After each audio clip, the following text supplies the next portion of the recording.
तमाम दर्शकों का आज के हमारे कार्यक्रम में बहुत बहुत स्वागत और अभिनंदन। आप सबको राधे राधे। आज हम बात करने जा रहे हैं 2025 के अंदर गृह प्रवेश शुभ मुहूर्त को लेकर के। यानी अगर आप 2025 के अंदर गृह प्रवेश कर रहे हैं और उसके लिए मुहूर्त सर्च कर रहे हैं, उसमें भी जनवरी, फरवरी, मार्च, अगर इन महीनों में आपको गृह प्रवेश करना है तो आज का कार्यक्रम आप सबके लिए ही है। तो हम फटाफट चर्चा करेंगे। इससे पहले एक निवेदन भी रहेगा, अगर आप पहली बार चैनल पर विजिट कर रहे हैं तो चैनल को सब्सक्राइब जरूर कर लीजिए, बेल आइकन प्रेस कर लीजिए, क्योंकि यहाँ पर आपको प्रमाणिक मुहूर्त तो मिलते ही हैं, साथ ही अध्यात्म और ज्योतिष के विशेष कार्यक्रम भी आपको देखने को मिलेंगे और वास्तु टिप्स भी, वास्तु की जानकारी मिलेंगी। तो हम यहाँ पर जनवरी में देख लेते हैं। सबसे पहले आपको मैं बता दूं, 14 जनवरी तक खरमास रहता है। यानी खरमास किसको कहते हैं? जब सूर्य भगवान देवगुरु की राशि पर विचरण करते हैं। ये वर्ष में 2 बार होता है, क्योंकि सूर्य प्रत्येक राशि पर संचरण करते हैं और देवगुरु बृहस्पति की 2 राशियां, एक धनु और एक मीन। जिस समय धनु पर संचरण करते हैं उसको कहते हैं पौष का महीना, इसलिए पौष में गृह प्रवेश वर्जित होता है। और दूसरा मीन पर जब संचरण करते हैं, यानी चैत्र का महीना। बहुत महत्वपूर्ण जानकारी मैं आपको दे रहा हूं। कई बार लोगों को लगता है चैत्र का महीना है तो गृह प्रवेश कर लेते हैं। ठीक है, तो पौष में भी नहीं होगा और चैत्र में भी नहीं होगा। ठीक है ना। अब कई लोग प्रश्न उठाएंगे, नवरात्रि है ये, उस पर मैं चर्चा कर चुका हूं। प्रत्येक महीने पर गृह प्रवेश की जो जानकारी मैं आपको दे चुका हूं। ठीक है ना। और इससे मैं प्रत्येक डेट के हिसाब से आपको बताऊं। इससे पहले एक निवेदन भी आपसे कर दूं, अगर आप कहीं भी भारतवर्ष में रहते हैं और वैदिक विद्वानों के साथ आप उनके द्वारा गृह प्रवेश कराना चाहते हैं, क्योंकि हमारी टीम भारतवर्ष में हर जगह, हर स्टेट के अंदर जाकर हम लोग कार्यक्रम करवाते हैं। उसमें वास्तु शांति, गृह शांति का जो पूरा कॉन्सेप्ट रहता है उसको लेकर पूरी विधि के साथ हम लोग गृह प्रवेश के कार्यक्रम भी करवाते हैं। साथ ही अन्य वैदिक अनुष्ठान, चाहे पूजा पाठ किसी भी प्रकार की हो, ज्योतिषी सेवाएं, वो आप हमारे संस्थान में ले सकते हैं। उसके लिए आप संपर्क कर सकते हैं, जो नीचे नंबर चल रहे हैं। अब हम इस पर जो है डेट के हिसाब से बात करेंगे, लेकिन 2 बातें यहाँ पर समझना आवश्यक है। क्योंकि हम लोग गूगल पर सर्च करते हैं, यूट्यूब पर सर्च करते हैं, मुहूर्त हमें मिल गया, हमें पता लग गया 18 तारीख का मुहूर्त है। क्या 18 तारीख का आपके लिए मुहूर्त है, या फिर ये सामान्य मुहूर्त है, सबके लिए मुहूर्त है? क्या फिर ये सबके लिए मुहूर्त तो हम उसमें कर सकते हैं, नहीं कर सकते हैं? ये महत्वपूर्ण बातें हैं। मैं आपको एक मत्स्य पुराण का एक बहुत सुंदर श्लोक आपको सुना रहा हूं, आप इसको अपने ध्यान में रखें। चंद्रादित्य बलम लब्ध्वा,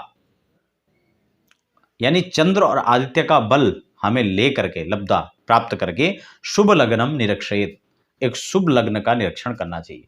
किस चीज के लिए? प्रवेश के लिए।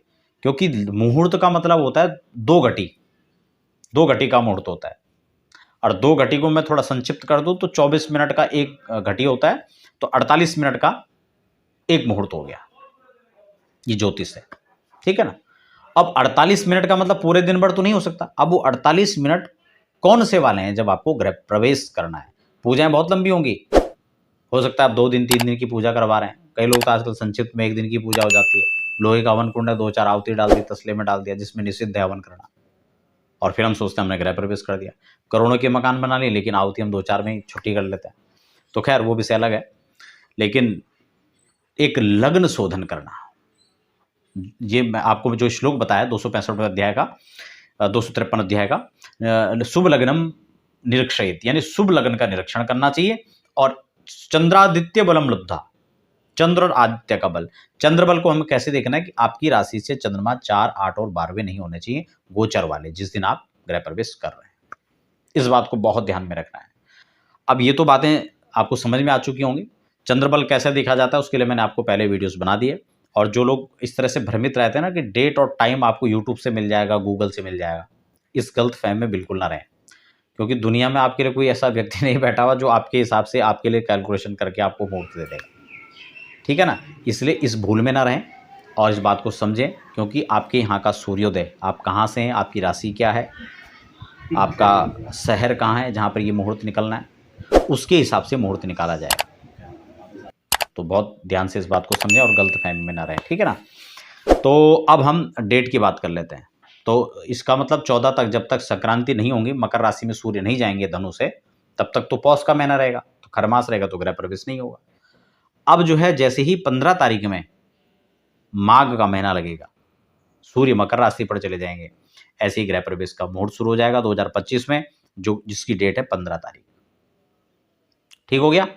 15 तारीख माघ कृष्ण पक्ष द्वितीया तिथि बुधवार और पुष्य नक्षत्र का बहुत अच्छा संयोग है, आप गृह प्रवेश कर सकते हैं। अगला जो मुहूर्त रहेगा वो है 18 तारीख का, यानी 18 जनवरी 2025, माघ कृष्ण पक्ष पंचमी तिथि, शनिवार और उत्तरा फाल्गुनी। यहाँ पर शनिवार को लेकर के आप बिल्कुल भी जो है संशय न रखें, और ये मुहूर्त बहुत अच्छा मुहूर्त है माघ कृष्ण पक्ष का, और उत्तरा फाल्गुनी और पंचमी का संयोग जो इसमें बन रहा है, ये बहुत अच्छा मुहूर्त है।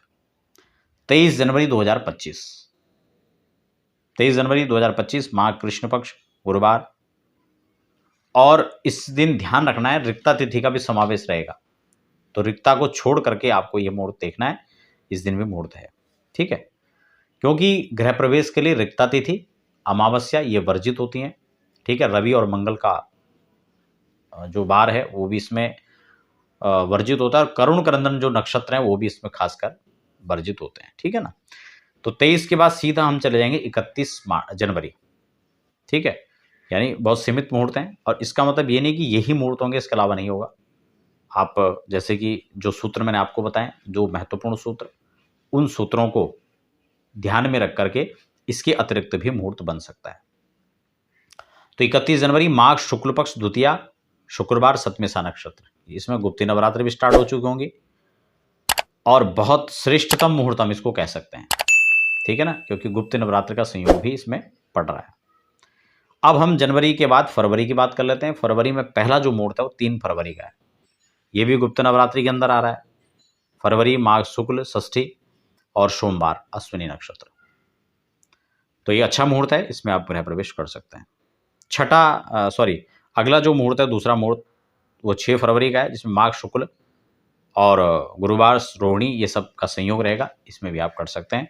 नियम और शर्तें सबके लिए एक बराबर है। ठीक है ना, उसके बाद 7 फरवरी का भी मुहूर्त है, जो पंचांग में परिशोधित दिया हुआ है, माघ शुक्ल पक्ष दशमी शुक्रवार रोहिणी, और अंतिम मुहूर्त फरवरी का जो दिया हुआ है वो 10 फरवरी का है, माघ शुक्ल त्रयोदशी चंद्रवार और पुनर्वसु नक्षत्र। तो ये तो मार्च का है, फरवरी का है। इसके अतिरिक्त मैं आपको एक चीज़ और बता दूं, जो मुहूर्त हैं उसके अतिरिक्त और भी बन सकते हैं शुक्ल पक्ष में, क्योंकि अभी तो 5 दिन इसके नहीं, हाँ शुक्ल पक्ष है।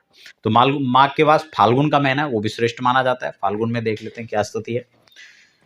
फाल्गुन में भी पूरे मुहूर्त इसमें बन रहे होंगे। इस पंचांग में तो नहीं दिया हुआ है फाल्गुन का कोई मुहूर्त, लेकिन ये हमारे पास दिवाकर पंचांग है जिसमें 6 मार्च का मुहूर्त इसमें दिया हुआ है। मैं और भी यहाँ पर क्लियर कर दूं, हाँ नहीं, माघ शुक्ल सप्तमी तक इसमें मुहूर्त दिया हुआ है, और उसके बाद तो ओलाष्टक लग जाते हैं, तो ओलाष्टक में तो फिर खैर मुहूर्त होगा नहीं।